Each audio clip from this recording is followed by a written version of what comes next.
It's the quarantine, it's lockdown. I used to do a daily program, and I had a segment on Fridays called Friday Release Valve, where I brought on a funny friend to talk about underserved headlines just for kicks, to give everybody a big cathartic release.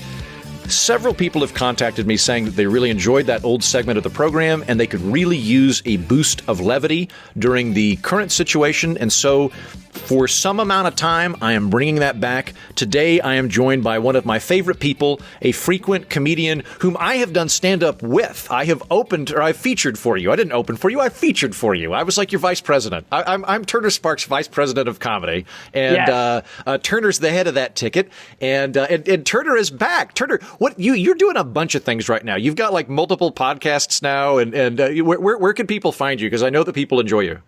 Okay, well, thank you. People can find me at Lost in America podcast, which we do weekly. That's free. That's on Mondays. That comes out on anywhere you can get your podcasts. So right now you can hear we have Ari Shaffir on this week. Oh wow, he's a known commodity. He's a known commodity. He got canceled by Culture about a month ago when he took a very controversial stance on the death of Kobe Bryant. Okay. And maybe 2 months ago, but we talk all about that. Hold on. Is he pre-death of, or is he pro-death of Kobe Bryant? Is he like pro-helicopter death? Like, is it? Unfortunately, he brought up. I'm not going to defend him, okay? No, I'm just trying to, I didn't even understand there was a controversial take on that.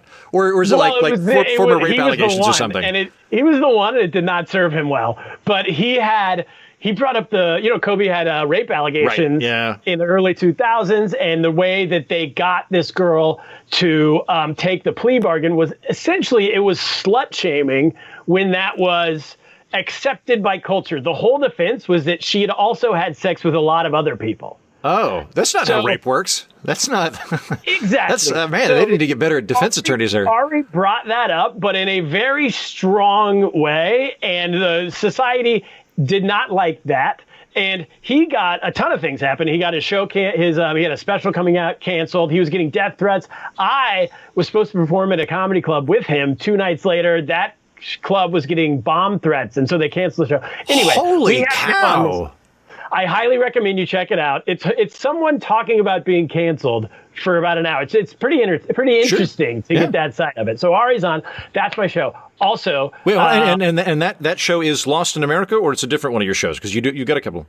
That show is called Lost in America. Okay. It is free on the internet. Right. It goes out on Mondays. Myself and Michael Kaplan, and then on Tuesdays through Friday, just Kaplan and I do a show 4 days a week called Live from the Bunker, which is here's what I'm telling people. Forget Jimmy Fallon, forget Jimmy Kimmel, forget any of these late night people trying to do a clunky show from home. Stop watching them. Listen to us. You can pay $5 a month to get 4 shows a week plus the Monday show for free. So you're getting 5 shows a week for $5 a month. That's my entire. You can go to lostinamericapod.com. It's all there. Check it out. Fantastic. Now I'm done. Now what I want to say is that this thing, yes, you have featured for me before on the road, but the road goes both ways. The road literally goes both ways. That is how roads work. It's a two-way street. You headline often, and I will come feature for you whenever you need me to. Thanks, man. Well, you know what? If we ever do stand-up again in a non-haz, or if conversely, if we do like hazmat stand-up comedy, which could be a thing, I don't know, then maybe we'll do that. In any event, we're going to bring back Friday Release Valve, and I don't know. Oh wait, one more thing. Whenever this ends, you and I believe, right? We've talked about this. We're going back to Texas to Grand Prairie, Texas, right outside of Dallas, to do that theater show, right? I don't know if we've confirmed that or not. Hell yeah. Yeah, I'll do it. You'll be in. Trust me, you'll be in. Turner, I am for literally anything not in the confines of my apartment. Like literally anything you could do. If I just break even, I will come join you. Like Dallas area, we will be there sometime soon when this ends. Yeah, and I used to live there. I've got some buried treasure I need to check on. I'll let people know when we do that. We're going to talk about some of the, I think, underserved, hard-hitting headlines of the week. And this first one's great for you, Turner, because you lived in what I'm going to call fake China. I'm pro Taiwan, so I'm going to go ahead and I'm going to throw that out there. I'm firmly in the pro Taiwan camp. That is the legitimate legitimate government of China. Hot take. I really hope the Chinese government is not listening right now. I need to be able to go back at some point to visit my wife's family. But yes, I lived in mainland China, as they call it. I'm sorry, mainland China. Okay. Well, Taiwan, the legitimate government of China, says that from Taiwan launches new baseball season with cardboard fans in stands. From, I can't pronounce the name of the city, maybe Tuanyun, Taiwan. While spectator sports are in an extended timeout around the world, a new baseball season has launched in Taiwan, but in place of actual ticket holders, crews set up mannequins and cardboard cutouts to sit in the stands. Most carried signs and wore masks for safety, along with some home team merchandise. And my take on this, Turner, is I am beginning to suspect that the whole COVID-19 virus is just a conspiracy theory, or just a conspiracy that baseball teams did in order to justify not having people in the stands. Like, I think this might be the new way that baseball works anyway, was putting mannequins in the stands. It's just that this is a good excuse. Yeah, I mean, this wouldn't be much different from a Florida Marlins game currently. So I've been, or Miami Marlins, I believe is what they're called now. I used to go to games in college down in Miami, and it was a 65,000 seat stadium. They would get 2,000 people to games. And you could sit front row for $2. There were certain nights where it was like, every ticket's $2, come and pick your seat. So I agree, except for the fact that in Taiwan, baseball is really popular. You came to the right place with this, not only because I lived in mainland China, but also because I used to play in a Taiwanese softball league. Oh, wow. And they love their baseball. They love drinking. They love beer. Height beers. Shout out to Height Beer. That's the beer out there. And it's a great lager. Goes down smooth. They're sponsoring this episode, by the way. That's right. Yes, a lot of people don't know that, but Chinese lager is the episode sponsor. Yes, Height Beer. So, but here's my suggestion. I get you can't have fans because of social distancing, but that doesn't mean you can't have any fans. I think one fan per section. You know, like a section at a baseball stadium seats maybe 500 people. So 500 fans, yeah. Yeah, so you can have one sitting in the middle of that section, you know, section 17, one in the middle of section 18, 19, 20. So you have maybe 200 fans scattered throughout the stadium. But whenever they shout something out, it's going to be heard by the players. You can auction these seats off for charity. You can give them away to the super fans. You can do whatever you want, but then they can all leave one by one, never interacting with each other. Why is this not happening? I think this is a great idea. And if you gave all the fans megaphones, like, first of all, you'd be able to individually discern them. Like, if I'm in the stands at a regular baseball game, and I'm like, hey, Texas Rangers, you need to pick up the slack. You're not doing sufficient baseball right now. Like, now that's a cutting remark that I just made, but they're not going to be able to hear that. But if I had a megaphone, I would be able to really mess with those Texas Rangers, and by doing so, encourage them to play better.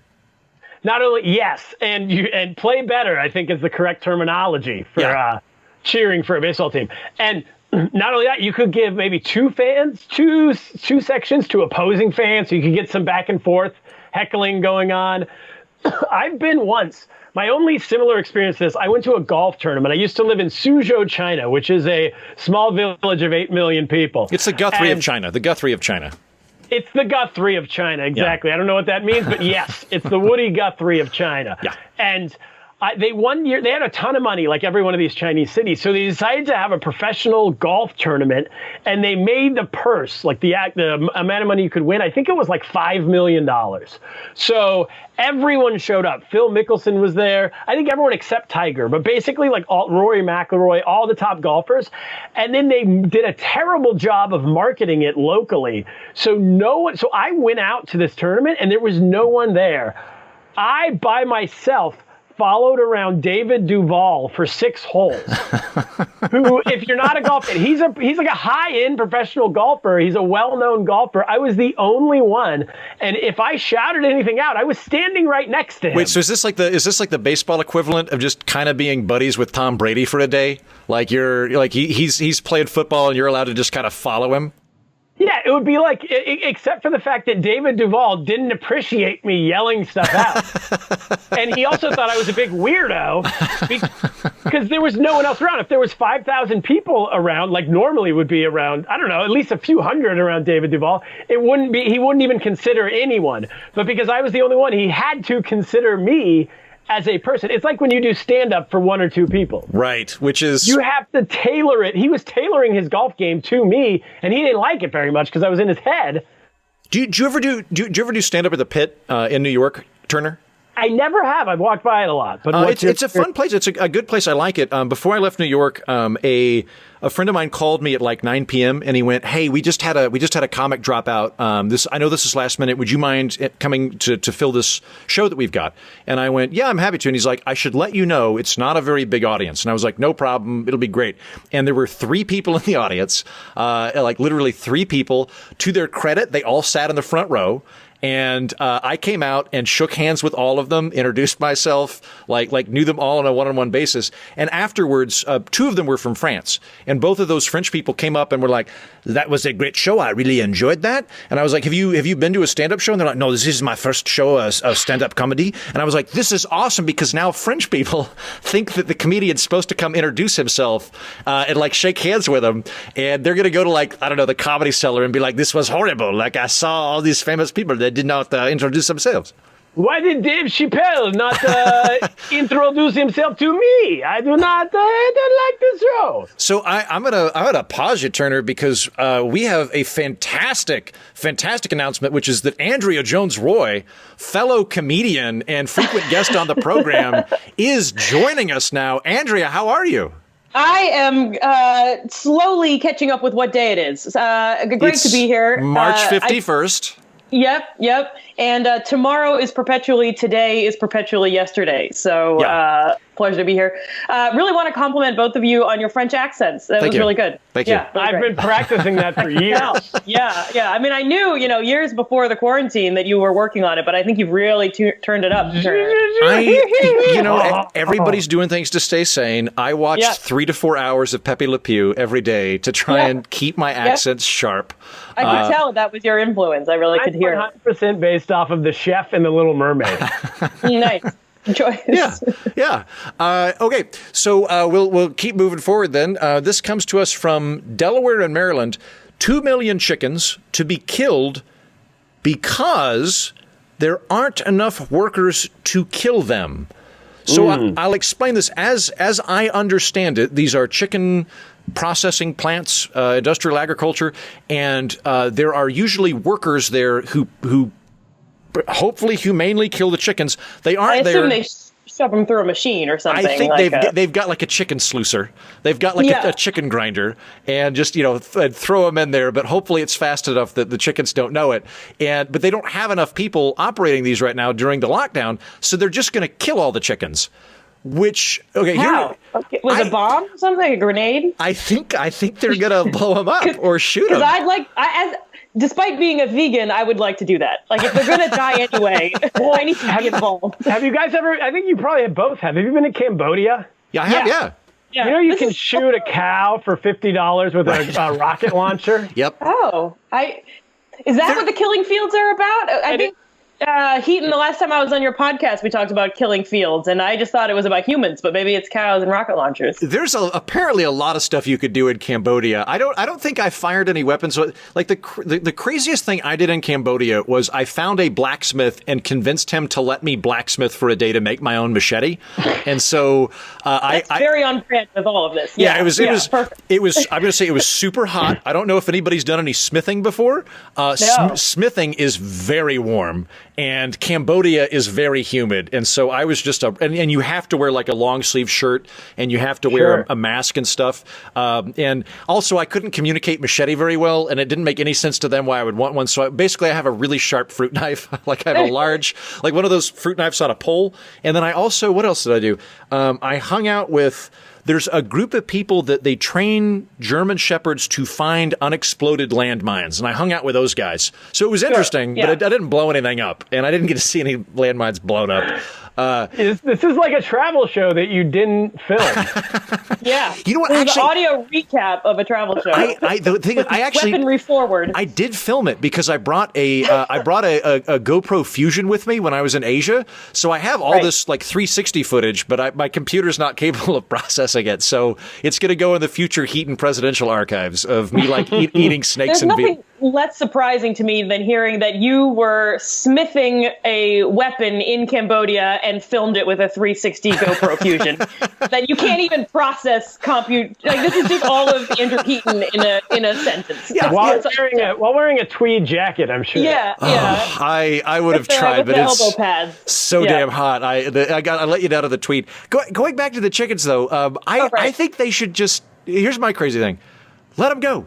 Like, I don't know how many there are, but let them go. That's what I was going to say. What's the harm? Like, what's the worst that can happen? More chickens? Yeah. See, I thought about this. Like on the Beltway or something? Like, where in Maryland are we? Or I guess Delaware? Fuck it. There's rivers. Half of them will die, and half of them people will keep as pets and or eat. Yeah, well, that's my thing. Is and there's probably a bunch of vegan outfits that'd help us. Like, I know that there's some group protesting this. If you got a flatbed truck, take 300 or 400 chickens, dump them in an agricultural state. Like, hailing from Oklahoma, I think it would be awesome if, like, when you get into Western Oklahoma, there's just chickens everywhere, and if you want a chicken, just grab a chicken. There's wild chickens. That'd be great. Are these chickens that lay eggs, or has something fucked up happened to them that they can't lay eggs? Because I don't know how that works. I don't know. I don't know about that yet, because they probably have been like bred or genetically. I don't know anything about chicken industry. Do you grow them for a while so they lay a bunch of eggs, and then when they're kind of done, you kill them for meat, or is it two separate groups of? I think they're separate. As a vegan, I'm going to keep weighing in on this. I think that the chickens you eat are bred to be super, super fat. Right. And can't really walk around. They don't have great lives. And I believe that the chicken egg track is completely different. However, if you're eating chicken eggs, you should be aware, and I hate to ruin this for you. Well, you're vegan, so you're not eating chicken eggs, so you're exempt from this. Man, this is the fastest I've come around to mentioning being vegan on a podcast. It insufferably almost always comes up when I'm on a podcast of any kind, but this was like 20 seconds. I was vegan, let's go. I'm done talking about it. I'm going to weigh in for vegans here. I think you guys catch a lot of unnecessary flack, like you and vegetarians. When I last lived in Oklahoma, this is 12 years ago or whatever. My then roommate Rob was a vegetarian.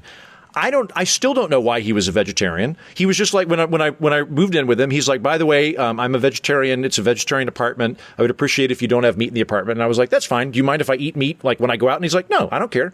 I don't want it in the fridge. It might have been for health reasons, probably ethical reasons, but we would go to barbecues and someone would be like, hey, Rob, do you want a hamburger? And he'd be like, no, thanks, I'm vegetarian. And then they'd flip out and be like, oh, you're a vegetarian? So I'm like a murderer, Rob? I'm like a murderer. It's like, dude, calm down. Rob didn't say anything about you, but like people would which tells me the guy eating the hamburgers felt kind of bad about it and didn't like other people not eating hamburgers. Yeah. Can I make a suggestion? Always. Why not give these chickens to people? Sounds good. Pet chickens. Yeah. Homeless people have dogs, right? Yeah. Why not have homeless people have chickens? Actually, that makes a ton of sense. Then you just give homeless people bird feed. It's just every couple of weeks you'd slack. 2024, I'm running for president. That sounds pretty. The chicken platform. Turner, you go get these chickens now so that they're ready to go on the day you launch your campaign. They'll be dead by then, I guess. Unleash them on America. Yeah. Everyone gets a chicken. Put a tag that's like Turner 2024. Heck, just Turner 2020. You can still run. Cox a for everyone. Huge power vacuum right now. The Green Party guy who just got in, Huberson or something like that. That sounds right. Yeah, Hubie Huberson. Yeah. That sounds right. All of these are great ideas. Okay, so New York City, where are you weathering the storm in New York City, Andrea? Yeah. And Turner, that's huge mistake. Is it? Yeah. How can you go outside? What is it like there? No. I have a balcony, so I can see the sun, but I have to avoid it because I haven't, been exposed to it enough. So I get a sunburn just turning on the lights at this point. Ooh, I have a question for you, Andrea. Yeah. How much does Jordan hate you just doing podcasts? He hates it. So my boyfriend is I'm in the bedroom because my boyfriend has a real job. And so he's in the living room where the desk is. So I'm sitting on the floor and he's like constantly on the phone, like buy, sell. He's in finance. Here's what we think the risk is bending in the market and this and that. And I'm on the phone shouting about chicken, just crap. I was doing yoga before this to a video. I'm just doing nothing. It's really bad. I've been telling him at least I'll pull my weight and go to the grocery store. And I haven't gone in like 6 weeks. I might go after this. What are you all eating? A lot of nuts. Okay. That's, Wow. I guess that's the other benefit to veganism is you probably have some healthy, non-perishable items. Healthy. I mean, you can eat anything. You're like, oh, here's a flower. Let's eat it. Oh, yeah. Yeah. I have a fern that I'm eyeing suspiciously because we haven't greens. Powdered spirulina. It's I have scurvy. There's no way around it. Other benefit, I'm thinking about this now. If the grid truly breaks down, of the couples I know, you're probably the least likely to engage in cannibalism. Because like you might still become a cannibal, but it's going to take you a week later. Like you're going to have to really think about it. Like I have to. It poses some ethical possibilities for me and for Jordan, who does eat meat. You're screwed. You're absolutely to eat. I mean, I haven't been well fed. You know what I mean? That's true. It's like, you're quite svelte. Probably tastes like coffee and almonds. I'm like, okay, he's probably into that. All right. I'm keeping this locked. I'm locking it right now. Good. Glad we sorted this. So, so in New York City, where things are clearly falling apart, the headline is New York City had to shut down its social distancing Snitch line after it was flooded by trolls brandishing penis pictures and Hitler memes. So I'm not super familiar with this, but 311 I think is sort of like the kind of the catch-all municipal number for New York City. If you're like, when does the grocery or when does the garbage truck come? Is the bridge open? You call 311. Or to complain about neighbors playing music. Hypothetically, I know about that. Oh God, I have done that many times. I am a straight up fascist when it comes to noise. Yeah. Like I will murder you. When I lived in Astoria, these neighbors downstairs they were screaming about a soccer game, and they were doing it at like 3 a.m. And I came down and I was like, you guys need to knock it off. It's 3 a.m. And I'm not going into full angry dad mode, but I can summon a good angry dad. I bet you had a broom in your hand or something. Yeah, I had like a flashlight or something. Or a Cambodian long distance fruit knife that you I had like a self-made, like forged to the fires of Mordor, weird twisted blade. And I scared those guys, and then they again at like 4:30 a.m. they started screaming at the top of their lungs again, and I came down with a clipboard and I was like, what is your name? And these guys that were the fact that you have a clipboard, Turner, do you have a clipboard? I don't know. You guys are proper adults. You don't know clipboards? What do you put your papers on?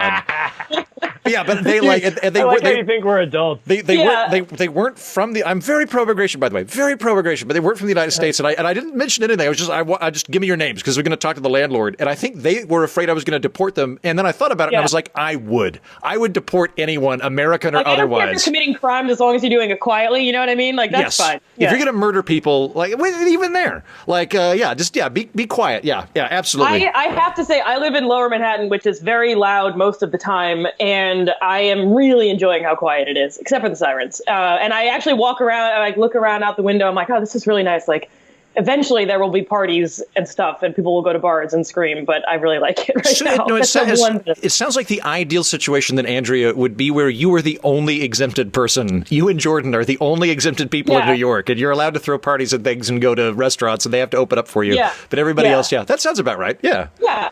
Is it too much to ask to have all of New York City to myself? I mean, maybe you could do like a rotation where like everybody gets a week. I don't know how many people are in New York. Timeshare? More than a couple thousand. So I guess it'll take a while, but yeah.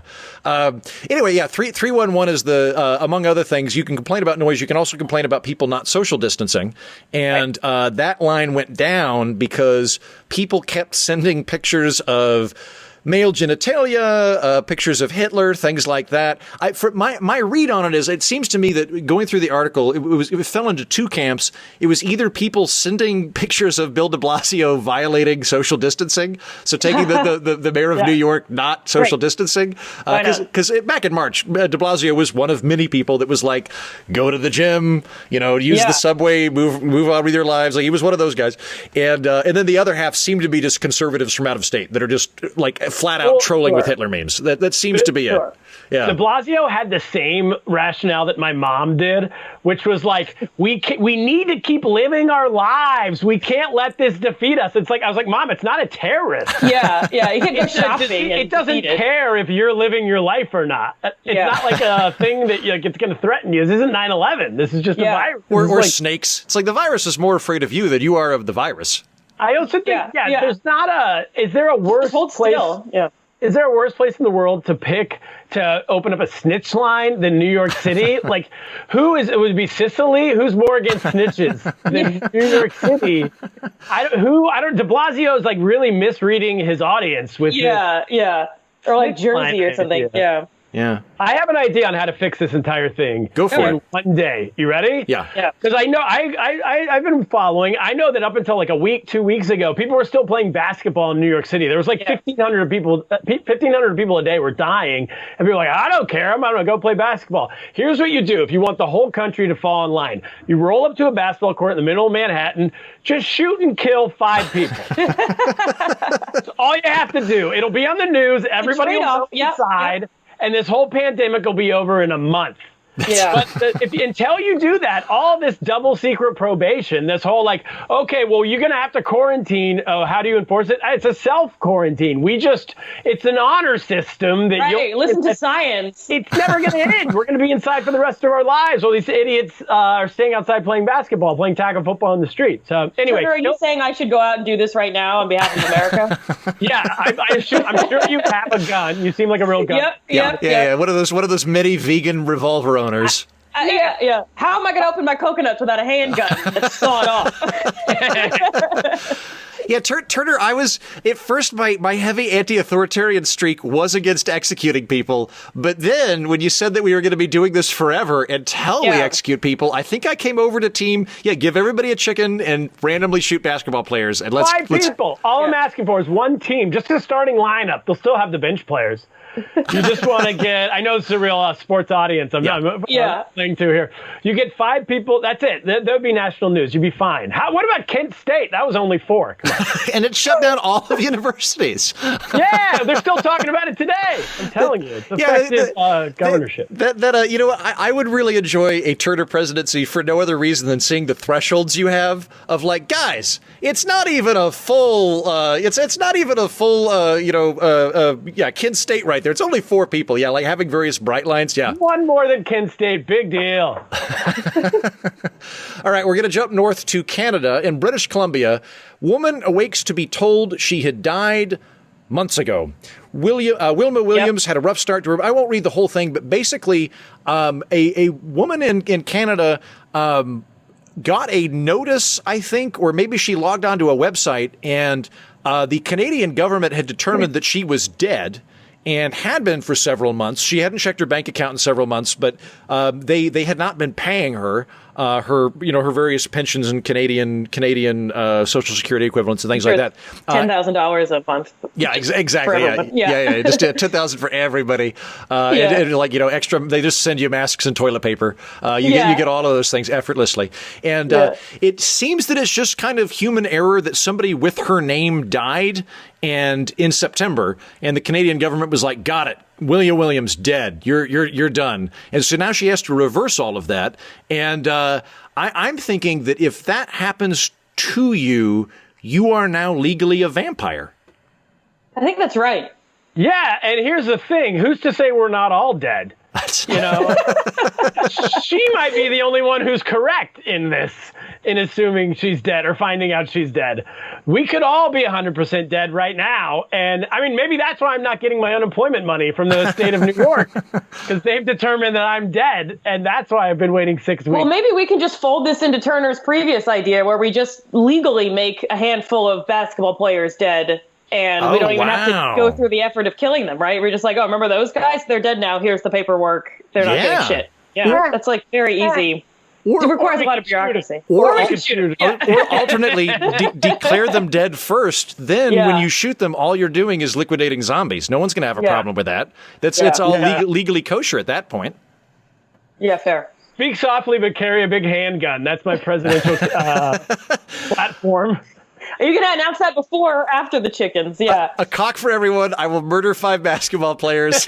and we can also just be shooting the chickens as target practice. All of this weaves together beautifully. There's some way to fold in the baseball thing, but I don't quite know what it is. I guess shoot the baseball players if you don't like what they're doing. No, you give each outfield player. Before you came on, I recommended that we have one fan per step. Yeah. Perfect. So give each one of them a gun in case they're unhappy with the social distancing of the first base player. Or give the people in the outfield guns to shoot the people in the stands if they're heckling them. Yeah, there you go. So on the note I of would watch that. Yeah. on the note of social distancing from Washington, D.C., maskless woman allegedly fearful of COVID-19 pepper sprayed people on an elevator. Incidentally, she did not have a mask. And apparently got pretty pepper sprayed herself, because if you friendly advice from Lord Uncle Heaton to you listeners: don't pepper spray somebody in a confined space. It'll get in your eyes. Don't do that unless you're wearing a hazmat suit. Apparently it was a bad time for everybody. Some cops got pepper sprayed. She got pepper sprayed. The people that she was trying to social distance, which is the whole reason this happened, is she thought they were getting too close, so she pepper sprayed them. They got pepper sprayed. No charges were filed, which boggles my mind. And does pepper spray make you cough and sneeze, or is it like an eyes? Doesn't it just make it worse, right? I think you're right. If you're worried about liquids getting in the air, pepper spray can't dry things up. It makes everyone think you have coronavirus. Yeah. For sure. You get all the symptoms, which is confusing. Yeah. I'm going to take the opposite take. I think this woman's a hero. I think I do too. I'm on your side. Yeah, absolutely. Yeah, Tell me more. People, what are you going to do? You going to call the snitch line, or are you going to take justice into your own hands and pepper spray? Line on the line right now. Yeah. People recording. Also, Heaton, we are in a one person per elevator world right now. Yes. Yeah.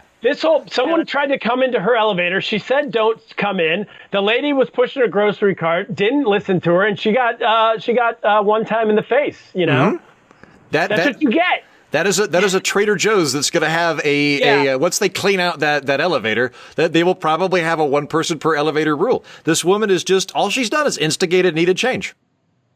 I agree. I think, the elevators are too small, unless you're in like a freight elevator, maybe two. But other than that, like, just come on. If we can't get within 6 feet of each other and the elevator's 4x4, do the math, lady. Get out of the elevator. Yes, agreed. All right. So I think this is in California. Vallejo sounds like California, doesn't it? It's very close to where I grew up. I have a lot of thoughts. Okay, great, excellent. So Vallejo Planning Commissioner member resigns after drinking beer and throwing cat during meeting.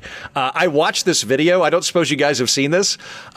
He is he's a little bit tipsy, and he's like, "Can I talk now? Am I allowed to talk?" And the commissioner's like, "Yes." The alpha commissioner. I don't know how the government works there. The alpha commissioner's like, "Yes, you can talk now." And he's like, "First, I'd like to introduce my cat." And he holds up the cat, and he's like, "This is Mr. Mitzi." And then he just flings it, like across the room. Does the cat die? Do we know? I'm sure it's fine. Cats always land on their feet, and but it was this. It wasn't like I have to stress this. He didn't remotely care about throwing the cat, but the cat wasn't thrown in anger, which is what made it so funny. He threw it away like if I were being rakish with a hat and just flinging it across the room. Right. It was kind of like that. Was it like sort of like friendly dad roughhousing kind of thing? Honestly, I think the cat was 100% fine. I think the bigger issue is that he was presumably drunk during this meeting. I think that was the bigger issue. But I don't know. If anything, he's just catching up to Congress. And I mean, alcohol's the only thing keeping this country running at this point, I assume. Yeah. I agree. I think that one of the positives of quarantine is now, he told everyone what he thought of him, right? And it wasn't very nice, and so he had to resign. Now is the time when you can tell people what you think of them, because we're never going to see each other. Yeah, we shut him out forever. Yeah. This is it. I also, back to Vallejo, it's this town, it's a suburb of San Francisco that's a little too far away to live there and work in San Francisco. It's a town that God forgot about. I was just surprised that they had a planning commission. Because it's like everything under the sun. There's like a casino, but not a real one of those that's in like a strip mall. Oh, with like just slot machines, but they're like weird, like ping pong ball slot machines or something. Yeah, and some guy sitting at a card table. And then they have a horse racing track that hasn't had a race in like 50 years. Andrea, we've driven by it on our way to Mill Valley, to the Throckmorton Theater. It's that direction. Yeah. They have these weird roller coasters. You know, when you drive by them. Yeah. They're like the last place on earth that still cages animals. They're like, Shamu's here. Yeah. Oh, like one of those towns. Wow. How did the rest of the government just forget that they exist and they're just allowing all this stuff? I thought most states had rules about all those things. It was a Navy town where the Navy base shut down in 91. And the town still it still has like Shakey's Pizza. It's one of those places, you know. Okay. There's a Jollibee there, I think. I don't know what any of those stores are, but it still helps me understand They're this like town. old, out of business fast food places. I am absolutely going to go visit that place. I think I've mentioned this before, but my favorite zoo ever. I would break quarantine to go there. Yeah, this sounds wonderful. First of all, it sounds like we're going back to the 90s. Like it sounds like a time capsule we could walk into. And I love towns that are proud of weird tiny things. Like I went to I went to Bolton a few years ago. Bolton's just outside of Manchester in England, and I went there because I had some friends in Bolton, and also there's like a suburb of Bolton called Heaton, and I really wanted to find the Heaton Sex Clinic. Heaton Sex Clinic to like get a thumbs up in front of it. No such thing exists. Apparently, there's no trouble in Heaton. Not too late for you to open one though. Yeah, true. That is the Just backup with your plan. face on the cover on the Heaton Sex Clinic. I can get an erection again. Yay, England! But I hung out with the Boltonites, and we went. They first of all, they're very proud that Bolton is the biggest town in England that's not a city. And I'm like, that sounds like that sounds like nothing. That sounds very. It's like I'm as fat as possible, but not obese. Right. Like, look at me. Yeah. Right, exactly. And the other thing is they during my whirlwind tour of Bolton, they took me to the Bolton Aquarium, and like we walked to the back of this place, and there's just an empty aquarium, and a guy gestures to it, and he goes, "Right there is where the world's oldest piranha lived until it died 6 years ago." And so they're the former home of the world's oldest piranha, and that's like their top thing. Awesome. And I was like, Villa. It could be sister cities with Vallejo. Yeah, Vallejo. I feel like you have a lot to talk about. Have you guys had any Zooming mishaps occur yet? Because I'm seeing that the internet is rife with delightful Zoom breakdown stories of like a husband walking across the background with his testicles out, like that kind of stuff. Yeah. I have not, but I've heard people are crashing comedy shows and putting up, which is like such an odd thing to do to me. Like we're all out of work. Like let us just have something. Like crash anything but a comedy show. Plus the comedians are the best equipped to like destroy you and like give you shit for coming on. Like like crash a consulting meeting or something. Yeah, exactly. Good. They have no sense of humor and no ability Vallejo to Planning Commission. I was about to say the Planning Commission seems like a far better thing to crash. Yeah, I would. There was some video that went viral of like a lady that I think was used to doing audio remote calls, but not used to doing video remote calls, and so just like sat down on the toilet during the call, and like was in the bathroom, and again a lot of naked husbands like wandering into the shots like in the kitchen with no pants, getting coffee, that kind of thing. Well, the one that was like popular was that lady, but she was in her bathroom. I don't blame him. He was just in the shower. So it wasn't like he walked through the back. Right. He was in a shower, and she decided to open up her computer screen and go live on KCRA Sacramento TV. There's a lot of good with him in the bathroom. Coming out of California. She was in her sink in her bathroom. Like it's 100% her fault. Yeah. Yeah, it's like a bizarro version of like I'm trying to 13-year-old me would be thrilled with accidental nudity, except that it keeps being the husbands of anchors like that. Like so, it's like a monkey's paw situation where like 13-year-old me's like, I want to see accidental nudity on TV, and it's like, here you go, 47-year-old guy named Bert.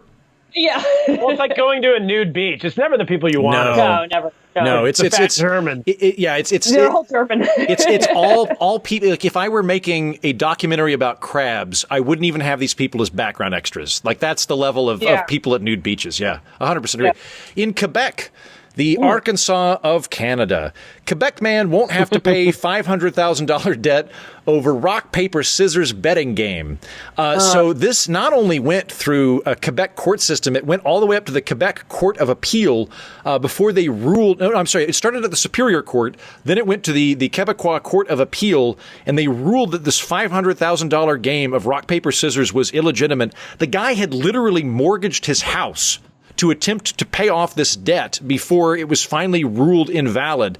And what amazes me is the judge actually had to come up with a rationale for this, of like going through Quebecois statutes and saying, like, under Quebecois law, you cannot bet on games of pure chance. And we've determined that while there is strategy to rock, paper, scissors, it's predominantly. I'm like, it's a game of rock, paper, scissors. This presumably this is non-binding. Yeah. Yeah, this is why you never gamble with a Canadian. Yes. They're always going to go whine to their some guy in a wig who has a gavel. I don't know what kind of laws they have up there, but some kind of court in Quebec, and then all of a sudden you don't get your money. Go ahead. So wait, the broader rule is you can't bet on things that are predominantly chance? Isn't that what betting is? Yes. Yeah. Hold on. We're only allowed to bet on completely deterministic outcomes. Hold on. Bet on the ending of Rocky IV. Yeah. So I'll read two quick paragraphs from this. But the Superior Court canceled that mortgage in a 2017 decision which was appealed by Michel Prému, who beat Hooper in the. Okay, we already got that bit. Quebec law stipulates that for wagering a contract to be valid, it must be related to activities requiring only skill or bodily exertion on the part of the parties rather than to chance. Furthermore, the amount wagered must not be excessive. So, based on my expert understanding of Quebec law, it sounds like it's not that gambling on chance is illegal. Rather, you cannot have a contractual agreement on chance. You have to have contractual agreement based on skill and labor as opposed to sheer chance. So you can't make a contract on gambling. Okay. Would you argue, though, that if this guy lost enough times in a row to lose $500,000, that skill is involved? Like the other guy had skill. We could just do we would assume it would be 1/3 of the time, and we see that it's more than that at a statistically significant level. For sure. My whole issue with this whole thing is, like, I never know. It's always confusing, rock, paper, scissors. Like, do you go, is it 1, 2, 3, go? Yeah. Or is it 1, 2, 3? Yeah. I read the article and it didn't explain how they got to the $500,000 debt, which is what I want to know. There's a lot of backstory here. Did this happen 500 times? Or was it just one? Because like the fact that the guy mortgaged his house, he seemed to have taken it reasonably seriously. I don't think. This actually made I have like very few news notifications that come to my phone, and this made my like weird aggregator headline somehow. And I thought it was just 3 based on the thing I like glanced at yesterday. But I also don't know what day it is, so maybe I'm wrong. Right. But I do recall 3 being in the headline. It could be that we've been in lockdown for 6 or 7 years now, and that's compounding interest. Yeah. And so when you add it all up. Yeah. Final story, we're going to go to Ecuador. Coronavirus, Ecuador quote-unquote victim found alive in hospital mix-up. A 70-year-old Ecuadorian woman who is declared dead from the coronavirus has been found alive in a case of mistaken identity. She had been in a coma, and another person died. The government informed her relatives that she had died. She woke up from the coma a month later to her wonderfully astounded family, who own the ashes of a person they don't know. Is this the same woman from Canada? My God, that would be great. That would be amazing if, like, every time she went to a new country, like, they declared her legally dead. Like, at that point, you'd have to go, like, I guess I am dead. Like, if 3... multiple governments have declared me dead. Like, how many can I rack up? Like, it's not enough to go to a country. I have to be declared dead in a country to count as a visit. Yeah, like this. I'm almost wondering if this is like an Ecuadorian version of Stranger Things, because I read through the article and they did actually have the family go down to the morgue and look at the body, but they had to have like a window, like in Stranger Things, where they were like 10 feet away, and they're like, it seems the same color as Aunt Bertha or whatever, and so I think beginning of the rift into the underground or topsy-turvy underground world is in Ecuador. Yeah, like no one wants to identify a body. Turner's dropping truth now. I beg to differ. It's one of my favorite pastimes when I used to be able to leave the house. But really? That's what everyone's doing. I mean, I'm sure. I've never looked at a body, but let me speak with authority. You look, and then for 1 second, for like a split second, like less than, when you smell something bad, like when there's maggots in the trash can and you have to identify it, but you don't want to look. Yeah. And you're like, that's maggots. Like, it's a quick look and then a look away. Like, that's Aunt Bertha. Okay, let's get out of here. Denny's is still open, Right. And So that's Denny's is the what go-to happens. for post-morgue food. Yeah. It's 24 hours a day. It's a blessing from the Lord. And so no one wants to identify. So I'm sure this happens all the time, that people misidentify these bodies because you're like, yeah, it's my grandma. Can I just let me out of here? You know? Yeah. Well, you're probably also you're in a hospital, so you're wearing like glasses or masks and all kinds of other shit in your face, and you're nervous to get out because there's COVID in the air and whatever the fuck else, pepper spray. I hate to say this. I wonder if I would be psyched to identify a body of someone I don't know very well. Like, I wonder if that wouldn't make me go like, well, I feel better. Like, I'm doing, compared to that guy, I'm doing great. Like, if it's a relative or a friend or something, I'd feel pretty bad. Can you volunteer to be a body identifier? It's like, I want to spare the immediate family from having to do it. It's like, I'll look at some pictures and I'll do it. I like the, like, give me like Aunt Bertha's Facebook profile. Yeah. And I will head down to the morgue. This could be a great job for out-of-work comedians, Andrew. Yeah. Hey, Joe Schaefer, go down there and yeah. I think Joe would be perfect at it. All right, gang, we've reached these are literally all of the relevant headlines of the week. I feel caught up. If you've listened to this program, you now know all of the news, and you're good for another solid week. Congratulations! And that's the news. That's the news. That's everything that's happened. That's everything that's happened. Turner, people can find you at Lost in America podcast, and where else can they find you?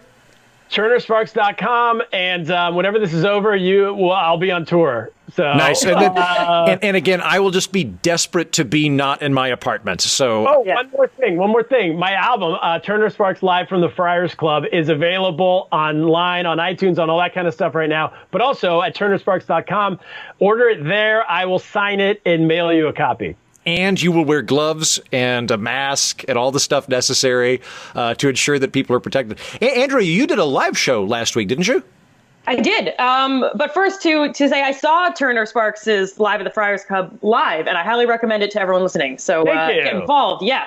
And I did do a live streaming show. I do a weekly live streaming show called Ask a Political Scientist. It is on Thursday, 7 p.m. Eastern Time on the Caveat YouTube channel. So if you go to YouTube and look for it's a venue in New York City called Caveat. You can also go to jonesroy.com or find me at jonesroy on Twitter and Instagram, and I'm always shouting about it there.